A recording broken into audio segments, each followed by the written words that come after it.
On today's show, it's a Locked On Cavs mailbag with me, your host for the day, Chris Manning. Let's get into this one. You are Locked On Cavs, your daily Cleveland Cavaliers podcast.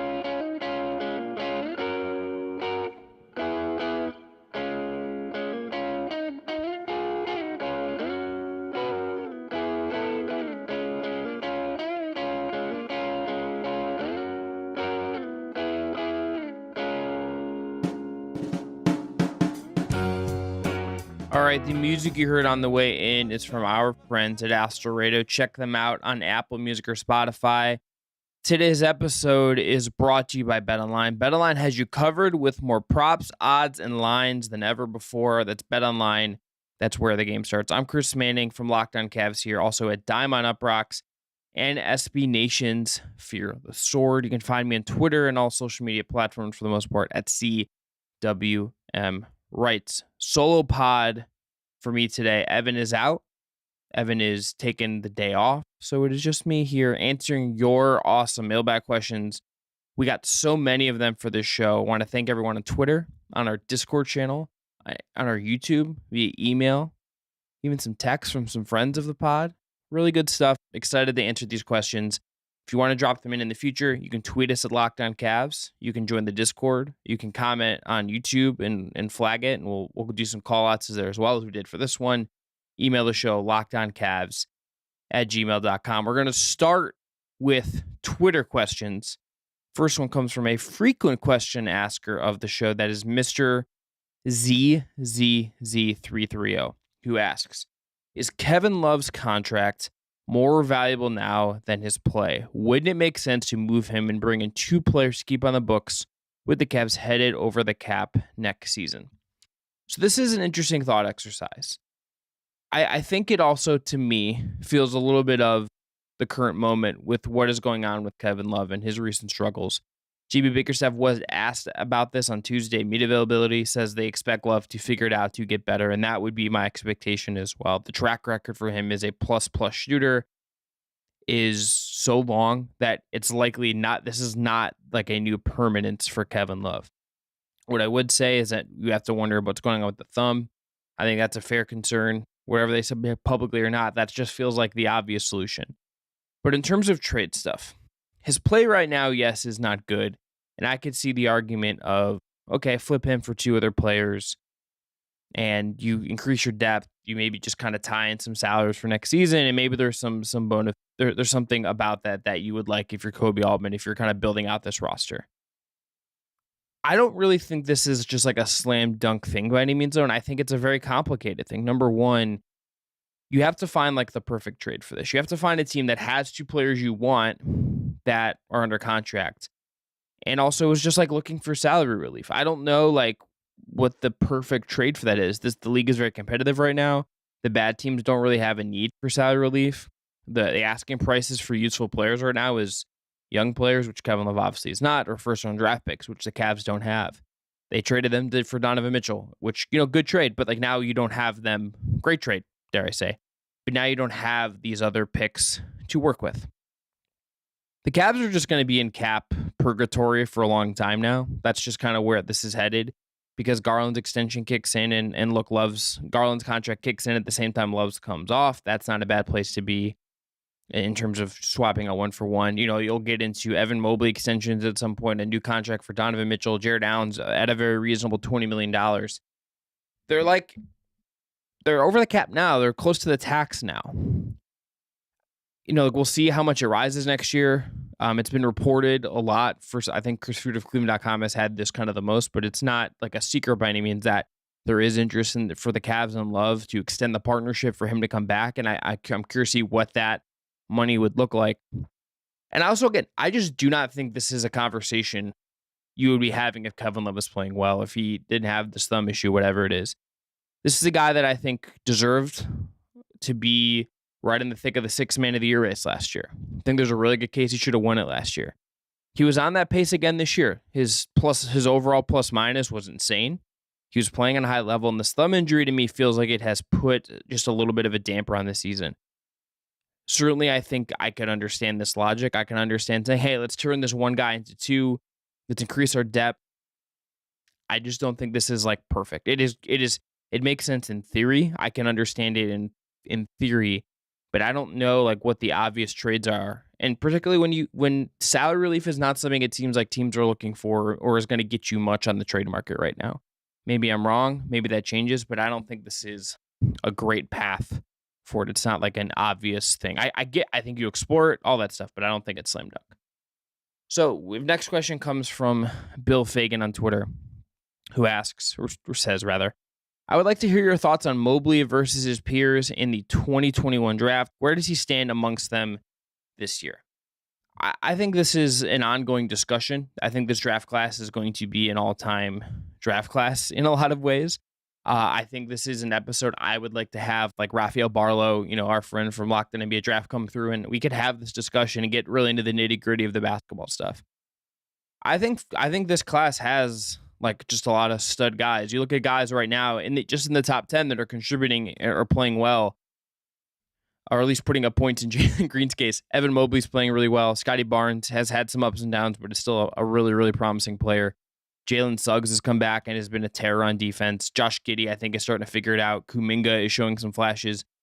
I mean, everyone on NBA Twitter loves Franz Wagner. Sengun is doing some real stuff when you get outside the top 10. Trey Murphy. Like, there's a lot of good players in this draft class. And you dive in, Quentin Grimes in this draft class. Bones Highland is in this draft class. Like, there's just a lot of guys. There's a lot of deep, interesting players. And that's even before Jason Preston, my guy, the Ohio Bobcat, has even got a chance to play for the Clippers. But if you're looking at how Mobley stacks up at the top of this draft, I think he's still number one in this class. I think he should have won Rookie of the Year.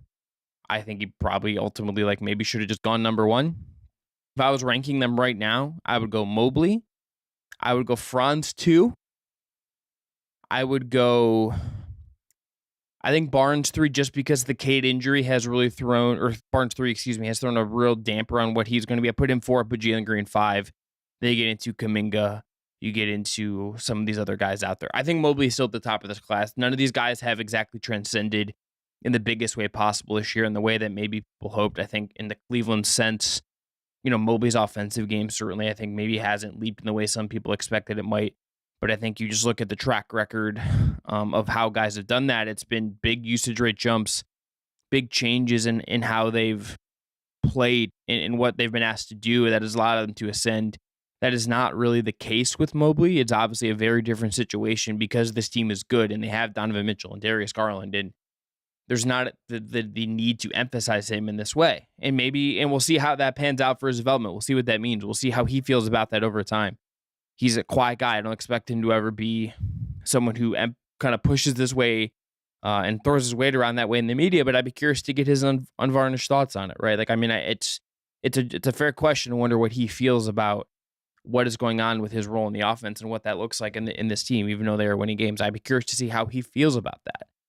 But I think he's the best guy in this class. I think this class is great.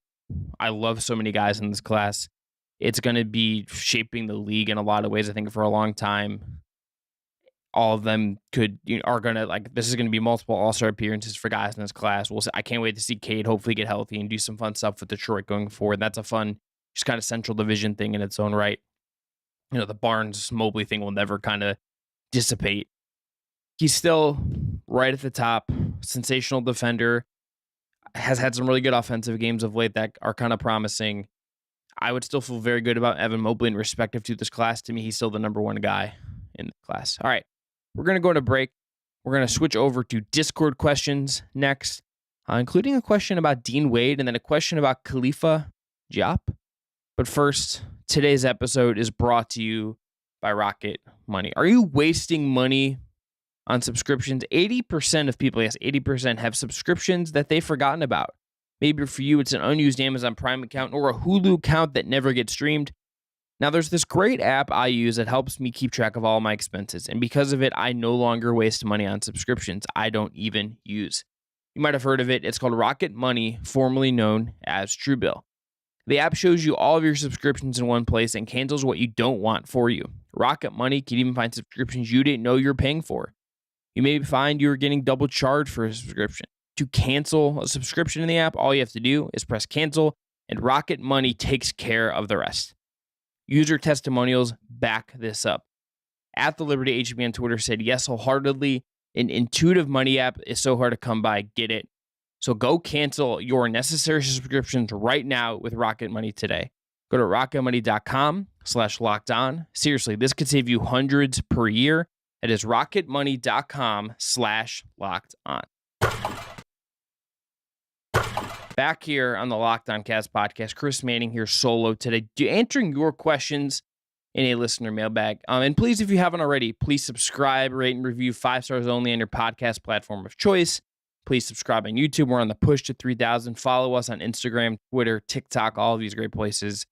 We're going to try to do some more fun stuff on those platforms, build up what we're doing there, and show you guys kind of how things we do and what we're doing in the arenas and things. But please go subscribe. It helps us a lot if you can go do that.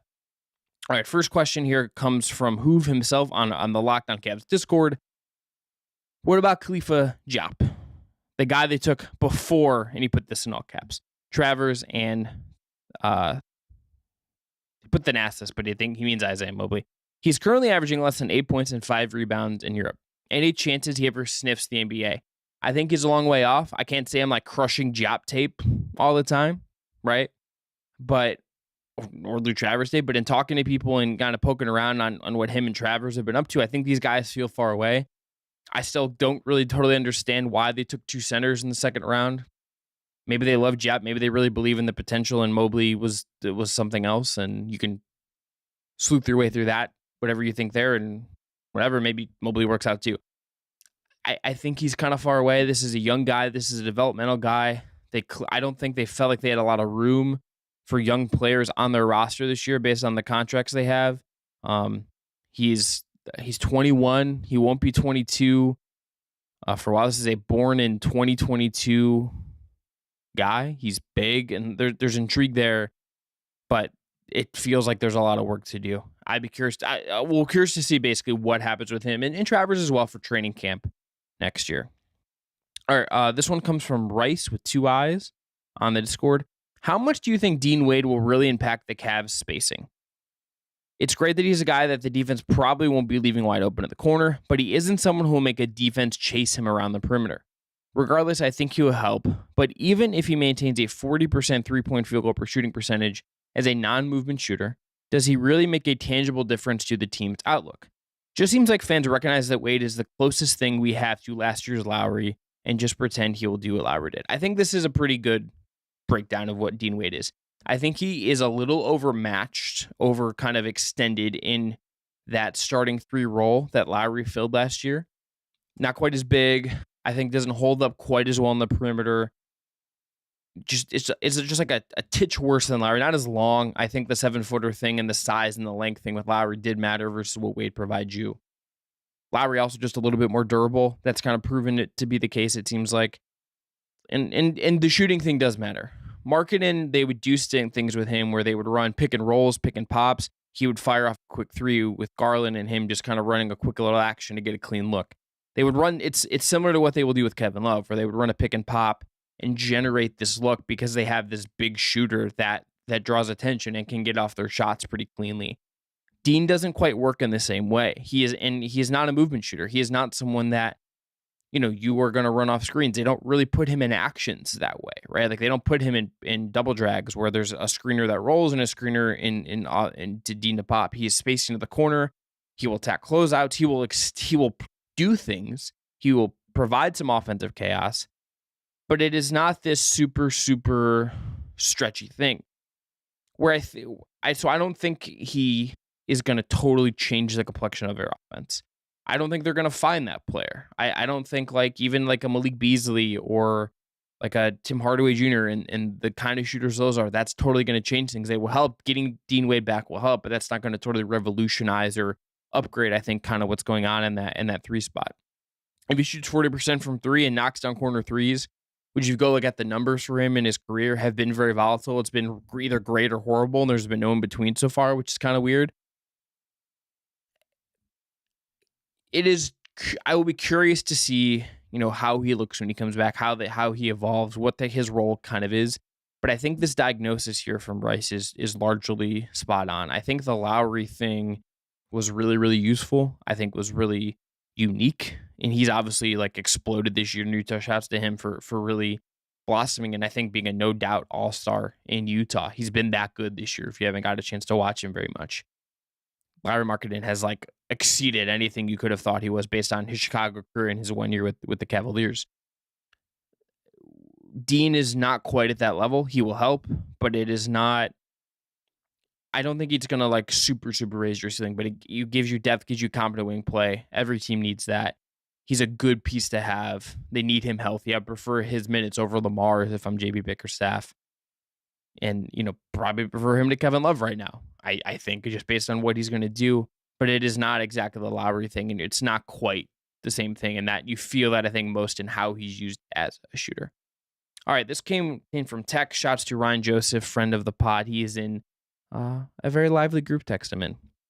What is the ideal first round matchup for the Cavs in the playoffs right now? So I'm going to answer this in two ways. Number one, if they somehow aren't in the top three and have to be in the 4-5, and they have to play one of these other teams in the East that has just, title hopes, star potential, all that stuff. And right now the Cavs are fifth. They would be the fifth seed in the Eastern Conference if the season ended today. And it doesn't, but it's worth kind of noting that we are past the halfway point and they are fifth.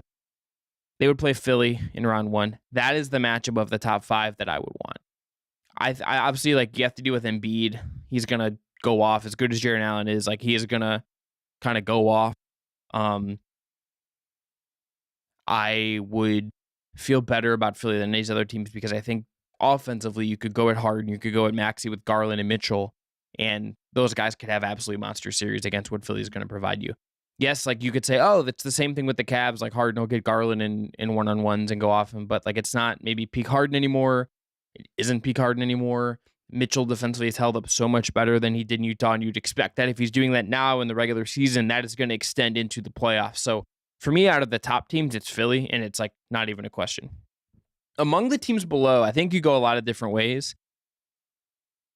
I would say Atlanta would be a great first-round matchup if you could get it if you're Cleveland. And that's, you'd probably have to get two and get a playing team. Likely, maybe Atlanta surges. They're 2.5 back of the sixth place Knicks right now. 3.5 back of the Knicks. 1.5 back of the Heat. 2.5 back of the Knicks. Live math, difficult. Those are interesting spots. That's an interesting team to be because they are just not good. You could hunt Trey.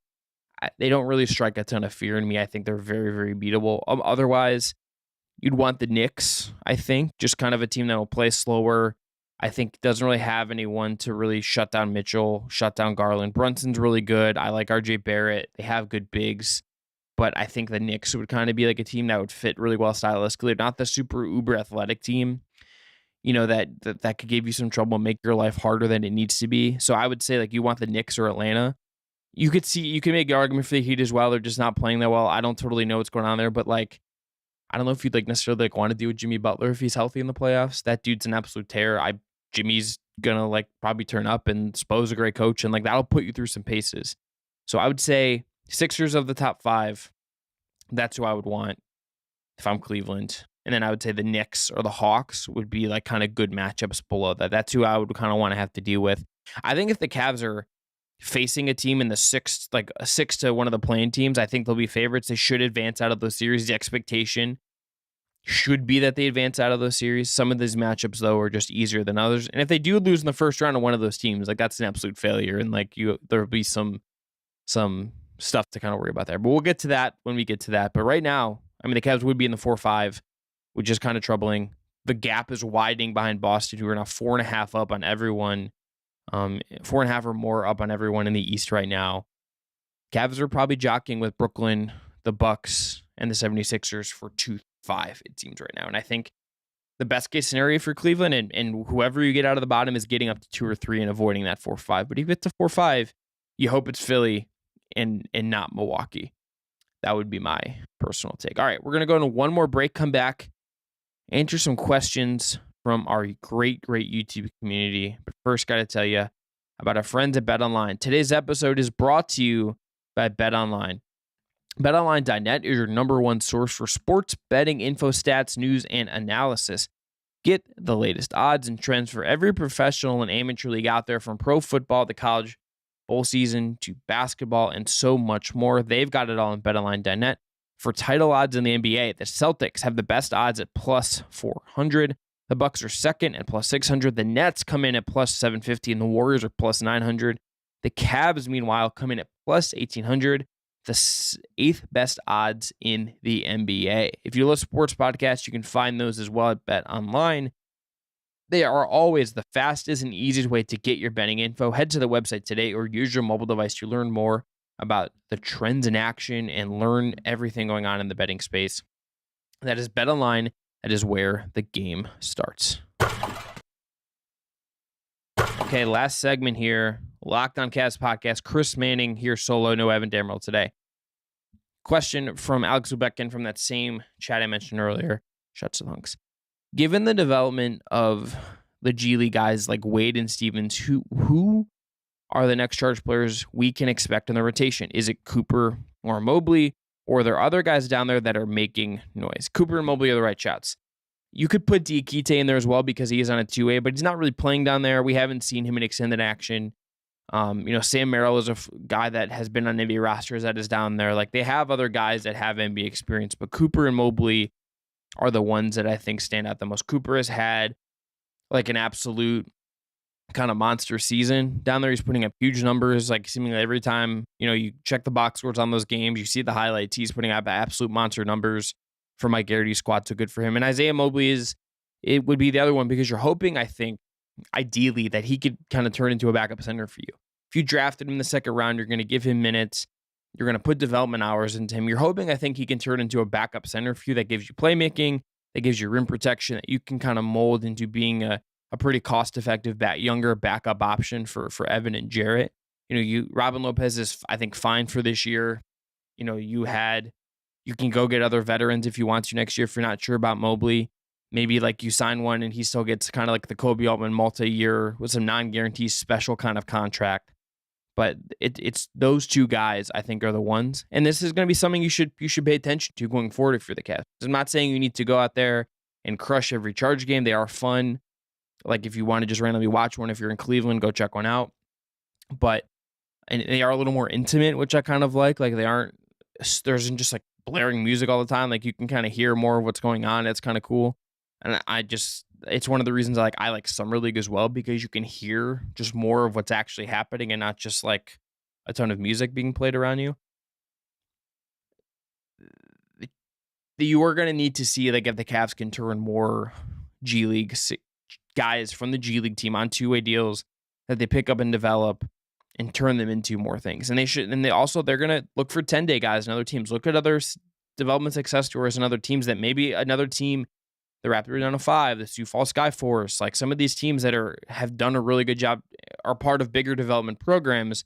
Maybe you're stealing some of them. Maybe you are nabbing some of them if those teams can fit those guys and your scouting department kind of succeeds there. This is something you should invest in. You're not going to get like a crazy ROI. You're probably not going to find the next superstar. Like, finding a Siakam guy who like goes to G League to All-Star, All-NBA level is really rare, but you never know. It matters to look under these little boulders. Okay.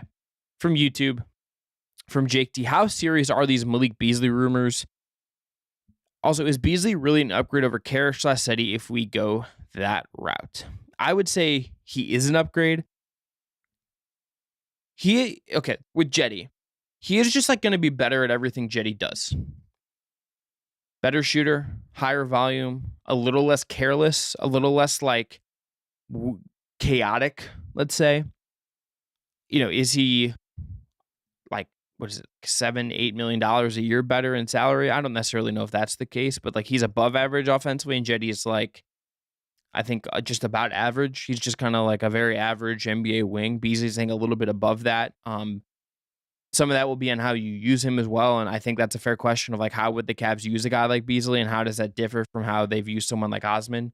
I think like kind of getting into some of the nuances of that would be an interesting thing to track and see kind of how that kind of player fits in what the Cavs do.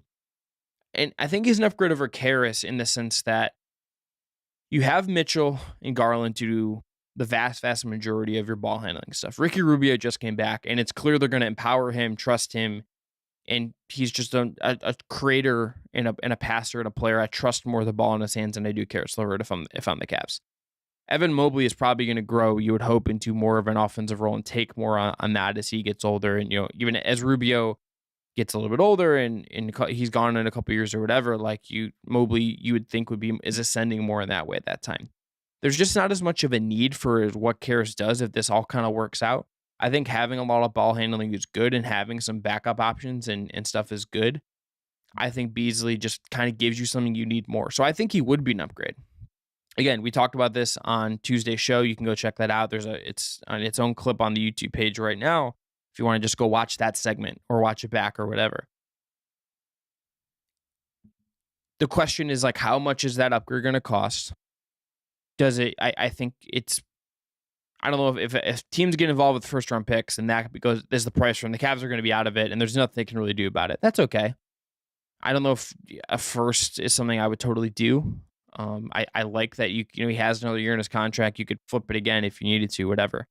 So I think it's an upgrade. Is it a huge upgrade? I would say no, but it is an upgrade. It's a fit of a need, and I think it gives you something you desperately need from the wing if you're Cleveland. You need stretch, you need shooting, you need volume shooting. Is he an all-star? Is he the perfect fit? No. Does he help? Yes. Would it be worth kicking that tire if it's the right cost and everything? I think ultimately the answer is yes. And I think in the rotation, he would be above Jetty. And I think obviously Karis would be going out in this trade. And I think he would just be a better fit than what Karis is for the Cavs right now. Maybe I'm wrong. Maybe the ball handling stuff matters. Maybe, again, the cost is too high. And if the cost is really high for Malik Beasley, then fine. Just keep running with Karis LeVert. I think you're better off kind of not pushing all your chips the chips you have left, the crumbs you have left in your trade at cachet right now in for Beasley. But we'll see where this goes. Trade deadline is very slow right now. We'll see kind of how that kicks up in the coming weeks. All right, last question comes from Jeff Lilly 2001 on our YouTube channel. Again, go subscribe to Locked On Cavs right now. Why haven't you done that already? You absolutely should. Any update on Dylan Windler is the question. Look, Dylan Windler, this is how I think of Dylan Windler now. This is just what his reality, I think, unfortunately, is due to all the injuries, due to there's just not really a need for him. I remain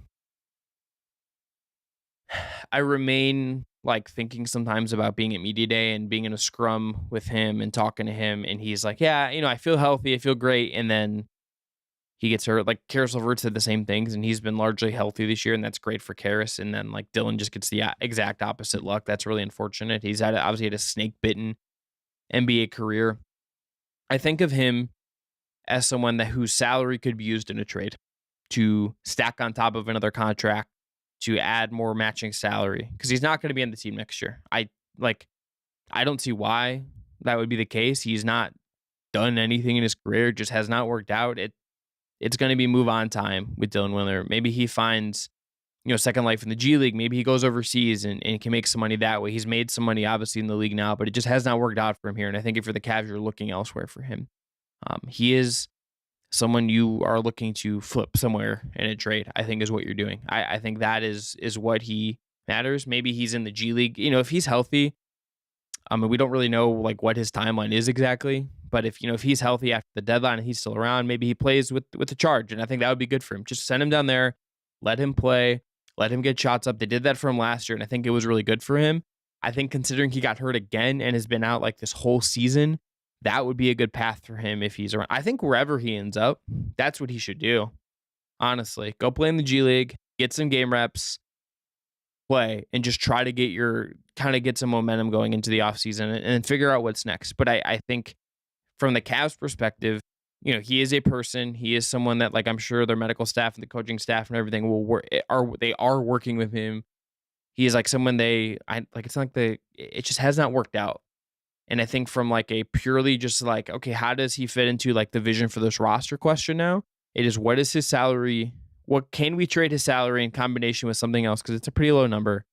Can it be him and Osman, him and LeVert, whatever it is? And what can we turn that into, and where does that kind of lead us? That's where Dylan Windler is. That is just where the injuries in his lot with all of this has taken him. That is going to be it for this episode of Locked On Cavs, your Wednesday, January 18th episode. Thanks again for all the great mailbag questions. I really appreciate everyone sending them in. Evan and I will be back tomorrow after Cavs Grizzlies. That is an 8 p.m. tip, so we'll cover that one, have a recap of after the game. And thanks again for making us your first listen every day. This episode, as always, was produced by the one and only Jake Stevens. For your second listen today, check out Game to Game NBA. Every moment, every top performance, every result. Locked On Game to Game covers every game from across the NBA with local analysis and only Locked On can deliver. Follow Game to Game on Locked On NBA. That's available again on the Odyssey app, YouTube, and wherever you get your podcasts. I'm Chris Manning. Back tomorrow with more Locked On Cavs. We're out of here.